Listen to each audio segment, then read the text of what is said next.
नमस्कार, स्वागत है आपका एनबी न्यूज में। मैं हूं आपके साथ सचिन चौहान। हेडलाइंस के बाद सीधा रुक कर लेते हैं खबरों का और खबर की शुरुआत बड़ी खबर से कर लेते हैं। ये दिल्ली से बड़ी खबर है। शाही इमाम का बड़ा ऐलान, आज रात 8 बजे से 30 जून तक बंद रहेंगी जामा मस्जिद। ये बड़ी खबर आप तक पहुंचा रहे हैं। कोरोना के बढ़ते मामलों के चलते जामा मस्जिद ये बंद रहेगी और दिल्ली में कोरोना संकट कम होने का नाम ही ले रहा है। आलम यह है कि बहुत तेजी से मरीजों की संख्या बढ़ रही है और खबरें तो यहां तक हैं कि कम्युनिटी स्प्रेड का खतरा अब दिल्ली में लगातार बना हुआ है। तो आज रात 8 बजे से 30 जून तक यह बंद का ऐलान कर दिया गया है जामा मस्जिद को। इसके पीछे वजह यही बताई जा रही है कि कोरोना के मरीजों की संख्या बहुत तेजी से बढ़ रही है। अगर जामा मस्जिद में लोग पहुंचते हैं तो यह खतरा और भी ज्यादा बढ़ सकता है और इसी खतरे को ध्यान में रखते हुए यह बड़ा ऐलान शाही इमाम की तरफ से किया गया है जामा मस्जिद को लेकर। और उन्होंने सीधा सीधा यह कह दिया कि आज रात से और 30 जून तक जामा मस्जिद बंद रहेगी। दिल्ली में कोरोना संकट कम होने का नाम नहीं ले रहा है। कम्युनिटी स्प्रेड का खतरा दिल्ली में लगातार बना हुआ है। आलम यह है कि बढ़ती संख्या दिल्ली सरकार के लिए सबसे बड़ी चुनौती बना हुआ है। और ज्यादा जानकारी के साथ संवाददाता सुधीर सलूजा इस वक्त फोन लाइन पर है। सुधीर, फिलहाल जामा मस्जिद को लेकर जो खबर सामने आ रही है, आज रात 8 बजे से 30 जून तक बंद रहेगी, क्या कुछ जानकारी आपके पास? दिल्ली की जामा मस्जिद के शाही इमाम सैयद अहमद बुखारी ने एक ट्वीट करके जानकारी दी है। उन्होंने कहा है कि लोगों की राय और विद्वानों से सलाह करने के बाद यह निर्णय लिया गया है कि आज से 30 जून तक जामा मस्जिद में कोई नमाज अदा नहीं की जाएगी। दरअसल दिल्ली में लगातार केस बढ़ रहे हैं। मामला दिल्ली में 32,000 से ज्यादा केस हो चुके हैं और रोजाना इसमें 1,000 से ज्यादा लोग जो है कोरोना पॉजिटिव हो रहे हैं। इस महामारी को देखते हुए जामा मस्जिद में गुरुवार 11 जून से 30 जून तक नमाज अदा नहीं करने का निर्णय लिया गया है। दिल्ली की जामा मस्जिद के शाही इमाम सैयद अहमद बुखारी ने ट्वीट करके यह जानकारी दी है। जी। और चूंकि पिछले जो है कल एक जामा मस्जिद के प्रवक्ता अमानतुल्लाह की कोरोना से दिल्ली के सफदरजंग अस्पताल में मौत हो गई थी, उसे देखते हुए शाही इमाम ने यह निर्णय लिया है कि आज रात 8 बजे से 30 जून तक जामा मस्जिद बंद रहेगी। जी बिल्कुल सुधीर, लेकिन दिल्ली में जिस तरह के हालात बने हैं, आलम यह है कि बहुत तेजी से ये संख्या बढ़ती जा रही है। कम्युनिटी स्प्रेड का खतरा लगातार वहां पर बना हुआ है और आलम ये हो चुके हैं कि तमाम जितने भी दुकानदार हैं वो भी अब डरे हुए हैं और लगातार वो भी अपनी दुकानें बंद कर रहे हैं। जी बिल्कुल, कोरोना के लगातार मामले बढ़ रहे हैं और 32,000 से पार हो चुके हैं और मौत का सिलसिला भी जारी है।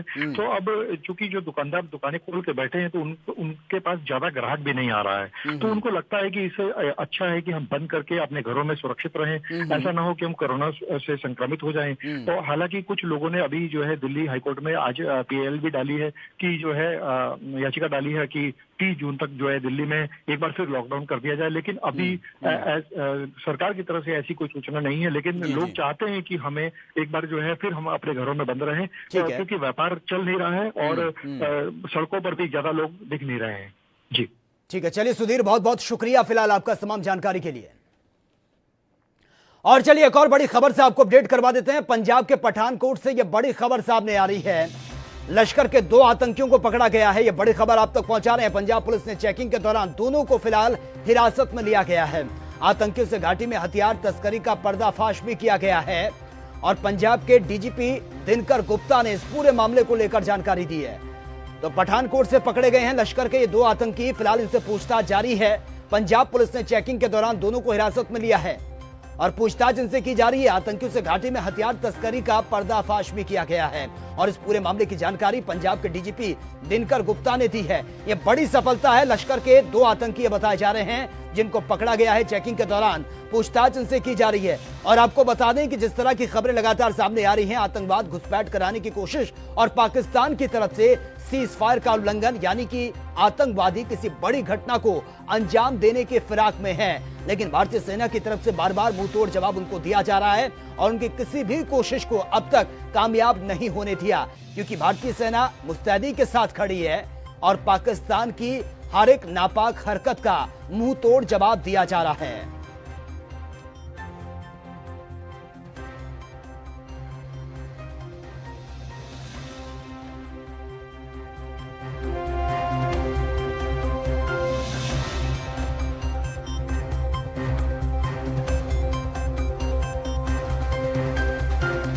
और हमारे साथ पंजाबी डेस्क के संपादक एनबी न्यूज के जगतार सिंह भुल्लर इस वक्त हमारे साथ फोन लाइन पर है। जगतार सिंह भुल्लर जी, जिस तरह से खबरें सामने आ रही हैं, चेकिंग के दौरान लश्कर के 2 आतंकियों को पकड़ा गया है। बिल्कुल, जो पंजाब सरकार के डीजीपी दिनकर गुप्ता की तरफ से जो जानकारी दी गई है, वो जम्मू कश्मीर बेस्ड जो लश्कर तोबा, वो जो आतंकवादी पड़े गए जिनकी पहचान है आमिर हुसैन वानी, जिनकी उम्र 26 साल बताई जा रही है, और दूसरे का नाम है वसीम हसन वानी, इनकी उम्र भी 27 साल। ये सोफिया डिस्ट्रिक्ट के रहने वाले, और इनके पास AK-47 राइफल पकड़ी गई और साथ ही 2 मैगजीन और 60 के करीब जो जिंदा कारतूस है वो पंजाब पुलिस की तरफ से उनसे पकड़े गए हैं। और ये दोनों जो JNK के बताए जा रहे, और ये भी बताया जा रहा है कि इनकी जो एक्टिविटी है वो काफी बताई जा रही है, और ये कश्मीर वैली के से बताया जा रहा है कि वो उनको पकड़ा गया, जो कश्मीर वैली की तरफ से आ रही है, और ये पठानकोट से इनको पकड़ा गया। वहाँ जो एक ट्रक था, जो ट्रक का नंबर जो बताया जा रहा है वो है JK03C 7383। जो नाका था, नाके पे जो अमृतसर जम्मू हाईवे पे जो नाका था वहां लगाया था, वहीं से पुलिस को जानकारी मिली थी, और वहीं से इन दो आतंकवादी इनको गिरफ्तार किया गया। जी, लेकिन जगतार सिंह भुल्लर जी, जिस तरह से 2 आतंकी, ये बड़े आतंकी लश्कर के बताए जा रहे हैं, और हथियार तस्करी का भी पर्दाफाश किया है, लेकिन पूछताछ में अब तक साफ हो पाया है कि किस बड़ी घटना को अंजाम देने की ये फिराक में थे? क्या कुछ इनकी प्लानिंग थी? देखिए, निश्चित तौर पे जो जानकारी दी गई है उसके मुताबिक ये कि इनको जो पंजाब पुलिस की तरफ से बताया गया कि ये कंसाइनमेंट इन्होंने इनकी थी पंजाब से, और जो इशफाक अहमद दारा जो उनका एक और एक थे, ये फॉर्मर जम्मू कश्मीर के कांस्टेबल थे, ये उनकी ये कंसाइनमेंट उनके साथ, और करंटली वो जो एक्टिविटी मिलिटेंट कह सकते कि ये 2017 से ये वहां से भागा हुआ है। अच्छा। तो ये पंजाब पुलिस को अभी तक जो जानकारी मिली, निश्चित तौर पे ये कह सकते कि अभी और भी पंजाब पुलिस को जानकारी मिलेगी, क्योंकि अभी कोर्ट में भी पेश किया जाएगा, और उसके बाद इंटरोगेशन जो पुलिस रिमांड होगा वो भी। लेकिन फिलहाल ये कह सकते हैं कि बड़ी कामयाबी है। ये कह सकते हैं कि ये भी पता चला कि ये पहले भी ये ट्रक के माध्यम से आ चुका, और इसके ये हवाले का जो 20 लाख रुपया वो भी एक कह सकते हैं कि पंजाब पुलिस के पास जानकारी मिली थी, लेकिन बड़ी कामयाबी कह सकते हैं, और जिस हिसाब से पंजाब पुलिस की तरफ से दावा किया गया। जी ठीक है, चलिए, बहुत बहुत शुक्रिया फिलहाल आपका तमाम जानकारी के लिए। और वहीं कोरोना की स्थिति को लेकर स्वास्थ्य मंत्रालय ने संयुक्त प्रेस कॉन्फ्रेंस की है, और इस दौरान ICMR महानिदेशक बलराम भार्गव का बड़ा बयान भी सामने आया। उन्होंने कहा कि भारत कम्युनिटी स्प्रेड की स्थिति में नहीं है, देश में कोरोना महामारी का प्रसार बहुत कम है। The cases per lakh population is amongst the lowest in the world as far as India is concerned, if you compare to several countries across, as is shown in this slide.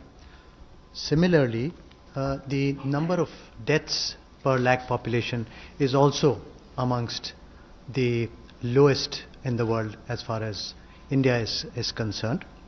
And this finding is actually corroborated by the sero-surveillance which we have undertaken to monitor the trend of this SARS-CoV-2 infection transmission. Now,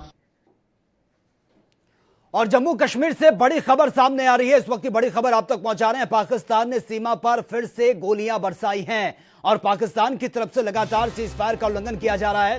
firing में सेना का एक जवान शहीद बताया जा रहा है। राजौरी में पंजाब का जवान गुरुचरण सिंह शहीद हुए हैं। लाइन ऑफ कंट्रोल पर राजौरी जिले में यह फायरिंग की गई है, और जम्मू कश्मीर से यह बड़ी खबर आप तक पहुंचा रहे हैं, जहां पर सीज फायर का उल्लंघन किया गया है पाकिस्तान की तरफ से। और यह पहली बार नहीं है, लगातार पाकिस्तान इस तरह की नापाक हरकत को अंजाम दे रहा है। राजौरी में पंजाब का एक जवान गुरुचरण सिंह शहीद हुए हैं। दुख भरी खबर भी सामने आ रही है, लेकिन पाकिस्तान की हर नापाक हरकत का भारतीय सेना मुंह तोड़ जवाब दे रही है। फिलहाल अभी भी दोनों तरफ से गोलीबारी जारी है। पाकिस्तान की ओर से फायरिंग ये लगातार की जा रही है, जिसमें भारतीय सेना का एक जवान शहीद हुआ है। पंजाब के ये बताए जा रहे हैं गुरुचरण सिंह जो शहीद हुए हैं। लाइन ऑफ कंट्रोल पर राजौरी जिले में यह फायरिंग की गई है, और पाकिस्तान इस वक्त पूरी तरह से बौखलाया हुआ है, लगातार सीज फायर का उल्लंघन कर रहा है। तो वहीं दूसरी ओर आतंकवादियों को घुसपैठ कराने की कोशिश में पाकिस्तान लगा हुआ है। कश्मीर घाटी को पूरी तरह से डिस्टर्ब किया जा रहा है, ताकि कवर फायर देकर आतंकवादियों को इजीली तरीके से भारत में एंटर करवाया जा सके और एक बड़ी तबाही को अंजाम दिया जा सके। लेकिन पाकिस्तान के मंसूबों पर भारतीय सेना ने पानी फेर दिया है और इससे पहले जिस तरह के हथकंडे पाकिस्तान की तरफ से अपनाए गए हैं कि कवर फायर करके आतंकवादियों को घुसपैठ कराने की कोशिश वो कामयाब नहीं हो पा रही है और भारतीय सेना लगातार मुंह तोड़ जवाब पाकिस्तान को दे रही है। पाकिस्तान की ओर से फायरिंग में सेना का एक जवान शहीद हुआ है। राजौरी में पंजाब का जवान गुरुचरण सिंह वो शहीद हुए हैं। ये दुख भरी खबर सामने आ रही है। लाइन ऑफ कंट्रोल पर राजौरी जिले में पाकिस्तान की तरफ से यह फायरिंग की गई है जिसका भारतीय सेना मुंहतोड़ जवाब दे रही है और ये पहली बार नहीं है। पाकिस्तान लगातार सीज फायर का उल्लंघन कर रहा है और जब से लॉकडाउन हुआ है भारत में उसके बाद से पाकिस्तान पूरी तरह से बौखला गया है। आलम यह है कि पाकिस्तान खुद इस वक्त कोरोना जैसी महामारी की चपेट में है। आलम यह है कि कोरोना को कंट्रोल कर पाने में पाकिस्तान पूरी तरह से इसमें विफल होता नजर आ रहा है और शायद यही बौखलाहट है कि वो कश्मीर घाटी को डिस्टर्ब करके भारत में तबाही मचाने की कोशिश में है, लेकिन उसकी एक भी कोशिश कामयाब नहीं हो पाई है और भारतीय सेना की तरफ से लगातार पाकिस्तान को मुंह तोड़ जवाब दिया जा रहा है। तो पाकिस्तान की ओर से फायरिंग में सेना का एक जवान शहीद हुआ है। राजौरी में पंजाब का ये जवान बताए जा रहे हैं गुरुचरण सिंह जो शहीद हुए हैं। लाइन ऑफ कंट्रोल पर राजौरी जिले में पाकिस्तान की तरफ से कंटिन्यू फायरिंग की जा रही है जिसका भारतीय सेना मुंह तोड़ जवाब दे रही है। और इससे पहले आपको बता दें कि पाकिस्तान के जो आर्मी के जो उनके कमांडर थे उनको भी मौत के घाट उतारा है भारतीय सेना ने और कई उनकी जो पोस्टें थी पाकिस्तान की उनको भी ध्वस्त किया गया है और इस तरह से पाकिस्तान पूरी तरह से बौखला गया है, लगातार सीज फायर का उल्लंघन कर रहा है जिसका भारतीय सेना मुंह तोड़ जवाब दे रही है। तो पाकिस्तान की आर्मी में उनके जवान भी मौत के घाट उनको उतारा गया है और आपको बता दें इसी के साथ ही पाकिस्तान की 2 पोस्टों को भी पूरी तरह से भारतीय सेना ने ध्वस्त कर दिया। और ज्यादा जानकारी के साथ संवाददाता अवतार सिंह इस वक्त फोन लाइन पर है। अवतार सिंह, फिलहाल जो खबर सामने आ रही है लगातार सीज फायर का उल्लंघन हो रहा है लेकिन राजौरी में पंजाब के एक जवान गुरुचरण सिंह वो भी शहीद हुए हैं। जी मैं आपको बता दूं कि जम्मू कश्मीर के राजौरी में जो सीज फायर का उल्लंघन हुआ था, इस उल्लंघन के दौरान जो 28 साल जवान था गुरचरण सिंह जो कि पंजाब के गुरदासपुर के हरचोवल गांव का रहने वाला था, तो उसको जो फायर लगा तो उसकी वहीं शहादत हो गई। तो फिलहाल उसका जो मृतक शव है वो गुरदासपुर में पहुंच चुका है और अंतिम संस्कार जो है उसका किया गया है। बिल्कुल तो अवतार सिंह, आपको मैं रोकना चाहूंगा और माफी चाहूंगा क्योंकि मृतक शरीर हम ना बोले तो बेहतर होगा। उनके शरीर को उन्होंने शहादत दी है देश के लिए, पार्थिव शरीर अगर हम बोलेंगे तो शायद ये बेहतर होगा। चलिए रखिए अपनी बात। जी मैं आपको बता दूं कि पार्थिव शव जो है उसका गुरदासपुर में पहुंच चुका है, तो अंतिम संस्कार जो किया पार्थिव शव का किया जा रहा है। तो जो फिलहाल जो वहाँ अधिकारी जो है बीएसएफ के जो आर्मी के अधिकारी हैं वहां पर पहुंच चुके हैं, तो पूरे सरकारी सम्मानों के साथ जो अंतिम संस्कारों का किया जा रहा है। जी अवतार सिंह, लेकिन जिस तरह से गुरुचरण सिंह शहीद हुए हैं, अपने प्राणों का बलिदान उन्होंने दिया है, उनका पार्थिव शरीर घर पहुंच चुका है। फिलहाल घर में उनके कौन कौन थे, आखिरी बार वो घर कब आए थे, इसको लेकर कोई जानकारी आपके पास? जी मैं बता दूं कि बताया जा रहा है कि 3 महीने पहले ही वो अपने घर आए थे, तो उनके पीछे जो 1 साल का जो उनका लड़का है और 2 साल की लड़की है और अपनी पत्नी को पीछे छोड़ गए हैं। तो जो बता दूं कि जो उनका पिता है वो भी एक साबका फौजी रह चुके हैं, तो काफी गमगीन माहौल जो है उनके गाँव में है। जी बिल्कुल अवतार सिंह, गमगीन माहौल इस वक्त गांव में बना हुआ है, लेकिन जिस तरह से आप बता रहे हैं कि अपने पीछे वो पूरे परिवार को छोड़कर चले गए हैं, लेकिन उनकी कोई प्लानिंग थी, छुट्टी उनको आना था और किस तरीके का उनका व्यवहार था? फिलहाल इसको लेकर जो आसपास के लोग हैं, कोई प्रतिक्रिया, कोई रिस्पांस उनकी तरफ से? जी मैं आपको बता दूं कि जो गांव के लोग हैं उनका वही कहना है कि काफी मिलनसार था जो जवान था, तो काफी लंबे समय से जो 3 महीने पहले ही अपने गाँव आया था और काफी प्रवास से मिलजुल के गया था, तो काफी जो मिलनसार था जवान। जी ठीक है, चलिए अवतार सिंह, बहुत बहुत शुक्रिया फिलहाल आपका इस तमाम जानकारी के लिए। और मध्य प्रदेश के भोपाल में तथाकथित ऑडियो वायरल होने पर जमकर इस वक्त राजनीति हो रही है। मुख्यमंत्री शिवराज के तथाकथित ऑडियो वायरल होने पर कांग्रेस ने जमकर निशाना साधना शुरू कर दिया है। कांग्रेस के दिग्गज दिग्विजय सिंह ने ऑडियो को लेकर बीजेपी के खिलाफ मोर्चा खोल दिया। कांग्रेस ने आरोप लगाया कि ऑडियो में साफ सुना जा सकता है कि सरकार गिराने के लिए पैसा केंद्र से आया था और यह सारी घटनाक्रम केंद्र के इशारों पर हुआ है। वीडियो भी है, हालांकि वीडियो पीछे से लिया गया है और ये बात सब कुछ मालूम है। तो बिना मोदी जी की और बिना अमित शाह की स्वीकृति के हो नहीं कर सकता था। आखिर पैसा तो वहीं से आया, पैसा कहाँ से आया? आज तक पैसा बटा है, इसका खंडन भाजपा ने क्यों नहीं किया? आज तक जो विधायक गए हैं उनके ऊपर रोज आरोप लग रहे हैं 35 करोड़ 50 करोड़ की, आज तक एक ने खंडन क्यों नहीं किया? यानी कि स्वीकार है। तो ये बात साफ है कि पूरे तरीके से ये प्रधानमंत्री और मोदी जी, अमित शाह जी और नड्डा जी के मार्गदर्शन में सब काम हुआ है और पूरी तरीके से वो जिम्मेदार है। जब उनको कोरोना से लड़ने के लिए योजना बनानी चाहिए थी, वो सरकार गिराने की योजना में लगे। और वहीं हिमाचल बीजेपी के विधायक दल की बैठक हुई है, जिसमें सीएम जयराम ठाकुर भी शामिल हुए हैं। बैठक में कई मुद्दों पर बातचीत हुई, लेकिन बीजेपी के पूर्व प्रदेश अध्यक्ष राजीव बिंदल के त्याग पत्र देने पर उसे स्वीकार करने के मसले पर पार्टी के कई विधायक असहमत नजर आए हैं। शिमला में हुई बीजेपी विधायक दल की बैठक के दौरान यह प्रतिक्रिया भी सामने आई कि उनका तर्क था कि त्याग पत्र नहीं दिया जाना चाहिए था। इससे विपक्ष को मुद्दा मिला है। कुछ विधायक कोरोना काल के दौरान विधायकों की अनदेखी से नाराज भी नजर आए। उनका तर्क था कि उपायुक्त से लेकर कई अधिकारी सीधे तौर पर खुद काम कर रहे थे। वहीं सीएम जयराम ठाकुर ने कहा है कि विधायक दल की ये रूटीन बैठक है और साथ ही प्रदेश अध्यक्ष की नियुक्ति पर उन्होंने कहा है कि ये पार्टी हाईकमान ही तय करेगी। जी, कोविड के अलावा क्या महत्वपूर्ण इशू होंगे सर? देखिए, अब रूटीन की बैठक है हमारी। संगठनात्मक इश्यूज हैं, डेवलपमेंटल इश्यूज हैं और उसके बाद कोविड में हमको आने वाले समय में क्या प्लानिंग, क्या स्ट्रेटजी करनी चाहिए, इन सारी चीज़ों को लेकर के बहुत सारी बातें होने वाली है। प्रदेश अध्यक्ष और मंत्रिमंडल विस्तार है, वो पार्टी हाईकमान तय करेगी। और वहीं छत्तीसगढ़ के अंबिकापुर में शासकीय आवास आवंटन को लेकर पैसों के लेन देन का आरोप लगा है। आवास आवंटन को लेकर शासकीय कर्मचारी ने आरोप लगाया है कि शासकीय कर्मचारी को जो आवास वितरण किया गया उसमें आयुक्त के स्टेनो पर बड़ा आरोप लगा है कि शासकीय आवास आवंटन में पैसे लेकर आवास को आवंटित किया जाता है।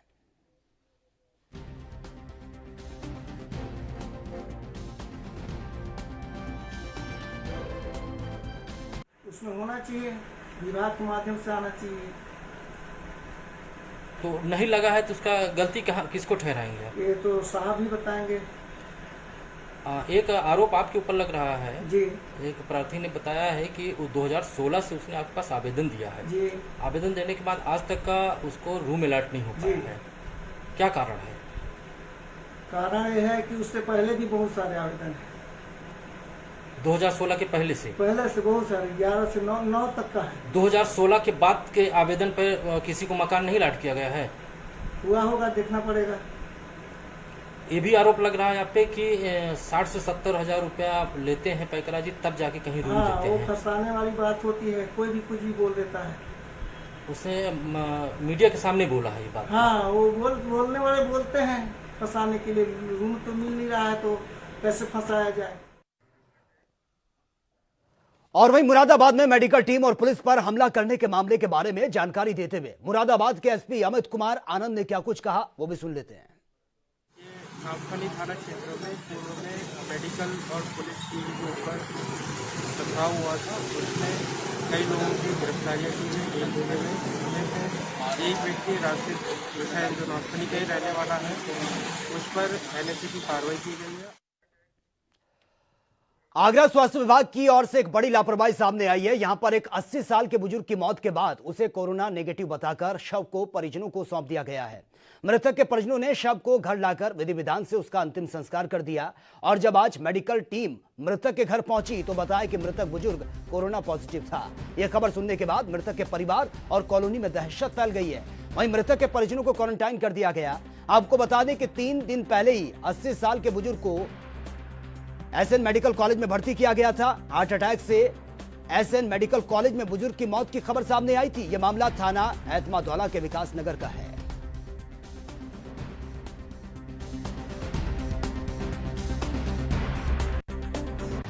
मेरे फादर की कल डेथ हुई थी सुबह 5 बजे SN मेडिकल में। वो संडे की रात से एडमिट थे, वहीं अंडर ट्रीटमेंट थे। कल सुबह उनकी डेथ हो गई है और वहाँ से हमें जो है ये बताया गया था कि आपकी रिपोर्ट आएगी तब डेड बॉडी मिलेगी। बाद में उन्होंने 7 बजे हमें डेड बॉडी दे दी थी कि आपकी रिपोर्ट नेगेटिव आई है, आप ले जाइए अंतिम संस्कार कर दीजिए। तो हमने कल अंतिम संस्कार कर दिया था उनका। कल रात को 7 बजे से मेरे पास CMO ऑफिस से फ़ोन आ रहे थे और आज सारी टीम आई हुई है। वहाँ से स्वास्थ्य विभाग की टीम आई है, अभी जो है नगर निगम से भी फ़ोन आया है कि आपके यहाँ आ रहे हैं। अब वो बता रहे हैं कि आपके यहाँ आपकी जो रिपोर्ट है वो पॉजिटिव है। अब मेरी समझ में नहीं आ रहा है कि जो अगर कल नेगेटिव थी तो आज पॉजिटिव कैसे हो गई। इससे पहले अंडर ट्रीटमेंट थे तब भी वहाँ मुझे ये बताया गया था, वहाँ अंडर ड्यूटी डॉक्टर ने कि नेगेटिव आई है रिपोर्ट। तो पता नहीं चल रहा है कि क्या सिस्टम है इनका, और अब हमसे कह रहे हैं कि अब हम क्वारंटाइन रहेंगे। जब आप बॉडी लेके आए थे आपने पूछा था उनसे? हाँ, उन्होंने दिया था, हमने पूछा था कि अब इसको हम क्या करें, तो बोले कि आपकी नेगेटिव रिपोर्ट आ गई, आप ले जाइए अपने तरीके से अंतिम संस्कार कर दीजिए। बोले अगर पॉजिटिव होती तो हम आपको देते नहीं, फिर आपको इलेक्ट्रिक उस पर भेजते शमशान पे। और जनपद हमीरपुर के मुल्ला काशीराम कॉलोनी में 8 तारीख को बीजेपी के एक नेता के घर पर जबरन 5 लोग घुसे और गाली गलौज करते हुए नजर आए। जान से मारने की नियत से मौके से फरार भी हो गए। इसकी खबर तत्काल पुलिस को दी गई। मौके पर पहुंची पुलिस ने आरोपी रमजान को हिरासत में ले लिया था, लेकिन आरोपी ने पूछताछ में 2 और लोगों का नाम बताया था। उनकी ना तो अब तक गिरफ्तारी हो पाई है, ना ही उन दोनों के खिलाफ किसी तरह का मामला दर्ज किया गया। इसकी शिकायत लेकर आज पीड़ित परिवार राठ विधायक के पास पहुंचा है और विधायक को ज्ञापन सौंपते हुए न्याय की गुहार लगाई है। जी के यहाँ पे आए हैं, क्या मामला है? ये हम काशीराम कॉलोनी में रहते हैं और समाजी गुंडा आए और आते आते फेर दिए उन्होंने, और जो वहाँ पे जो खड़े थे उन्होंने भाग दिए। भागने के बाद ये गाड़ी मरने लगी। गाड़ी मरने के बाद जैसे पता चला नीचे उतरे, फिर उसको फिर दूसरे ने फिर भरना चाहा, उसको मौका नहीं दिया भरने का, ये भागा, इसको पकड़ लिया हम लोगों ने। तो हम ये चाहते हैं कि हमारी ये सभा के गुंडा है और हम ये चाहते हैं कि हमारे साथ कोशिश किया है तो इसके साथ कुछ कानूनी कार्रवाई किया है। अच्छा, ये हमला किसने करवाया था?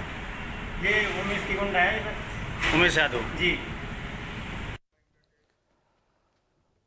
और वहीं प्रदेश अध्यक्ष अजय कुमार लल्लू की रिहाई के लिए कांग्रेस कमेटी जिले की प्रत्येक इकाई में महारसोई चलवा रही है। और आज इटावा में महारसोई कार्यक्रम के दौरान कांग्रेस कमेटी के शहर अध्यक्ष पल्लव दुबे पर अचानक से हथियारों से लैस 1 दर्जन से अधिक अज्ञात हमलावरों ने हमला कर दिया।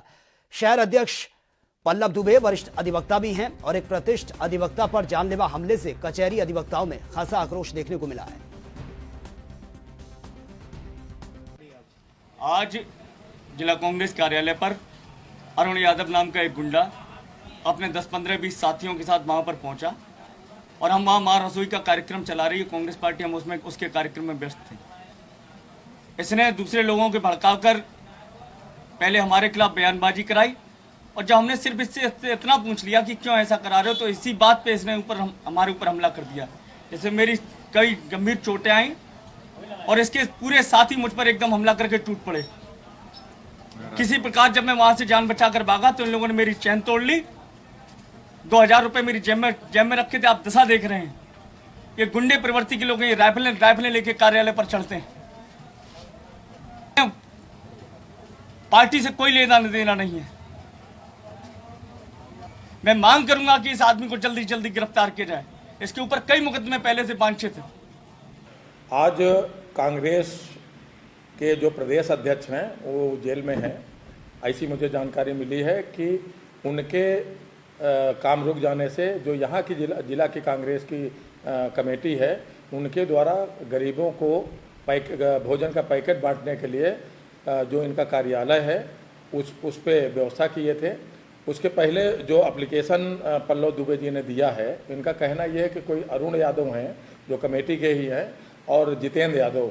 तो जितेंद्र यादव ने उनके विषय में कुछ सोशल मीडिया पे भाषा का प्रयोग गलत कर दिया था, तो उसी के संबंध में इनसे कुछ वाद विवाद हुआ था। उसी को लेके आज उसी कार्यालय में कुछ इनसे नोकझोंक हुई है। उसी के संबंध में उन्होंने एप्लीकेशन भी दिया है कि मारपीट हुई है। मैंने अभी इंस्पेक्टर साहब से बात किया, ये ऐसी कोई जानकारी नहीं है और मुझे यानी कोतवाल को कोई उनके द्वारा एप्लीकेशन नहीं दी गई है। और वहीं जौनपुर के सराय ख्वाजा थाना क्षेत्र के भदेठी गांव में मंगलवार की रात 2 समुदाय के बीच जमकर मारपीट हुई है और आगजनी की घटना को भी अंजाम दिया और इसमें अब नया मोड़ सामने आया है। घटना से जुड़ा यह वीडियो बहुत तेजी से वायरल हो रहा है, जिसमें साफ तौर पर वीडियो बनाने वाले व्यक्ति द्वारा यह कहते हुए सुना जा सकता है कि आग हमने लगाकर गलत कर दिया। और वहीं कुछ महिलाएं भी इसमें साफ तौर पर बोलती भी नजर आ रही हैं, जबकि एक व्यक्ति ये बोल रहा है कि वो लोग जो कर रहे हैं उन्हें करने दो। इस वीडियो में साफ तौर पर देखा जा सकता है कि कुछ लोग ताबड़तोड़ ये कर रहे हैं और अगर पुलिस इस वीडियो का सही तरीके से जांच करे तो इस बात का खुलासा हो सकता है कि वाकई में आग किसने लगाई थी। आपको बता दें कि आम तोड़ने को लेकर दो समुदायों में विवाद हुआ था, जिसके बाद दलित बस्ती के लोगों ने मुस्लिम पक्ष पर आग लगाने का आरोप लगाया। इस मामले में पुलिस ने सपा नेता जावेद सिद्दीकी सहित 35 लोगों को गिरफ्तार किया है।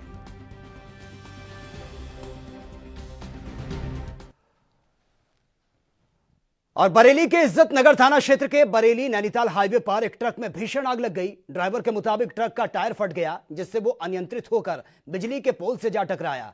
टक्कर के कारण बिजली का तार टूटकर गिर गया और देखते ही देखते ट्रक में अचानक से आग लग गई। इसके बाद ट्रक चंद सेकंड में धू-धू करके जलने लगा। ड्राइवर ने जैसे तैसे ट्रक से कूदकर अपनी जान बचाई है। ड्राइवर के मुताबिक आग लगने के लगभग 2 घंटे बाद फायर ब्रिगेड की गाड़ी वहां पर पहुंची है। भारी मशक्कत के बाद ट्रक में लगी आग पर काबू पाया गया।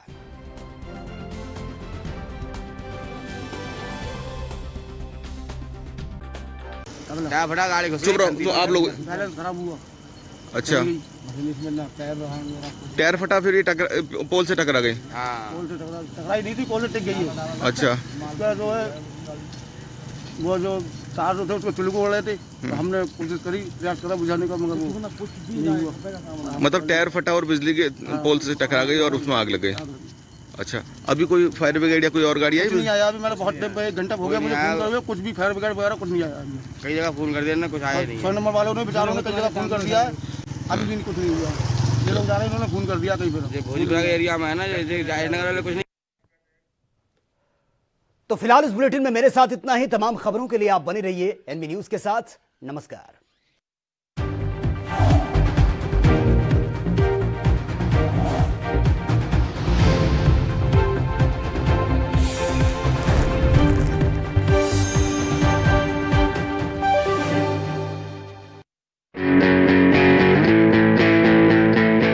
Online admissions in CMS for nursery to class 9 and provisional admission in class 11 are open at www.cmseducation.org. Online classes in CMS from class 9 to 12 will continue till government reopens schools. Online CMS summer camp nursery to class 8 will run until 30th of June, and from 1st of July 2020 regular online classes from nursery to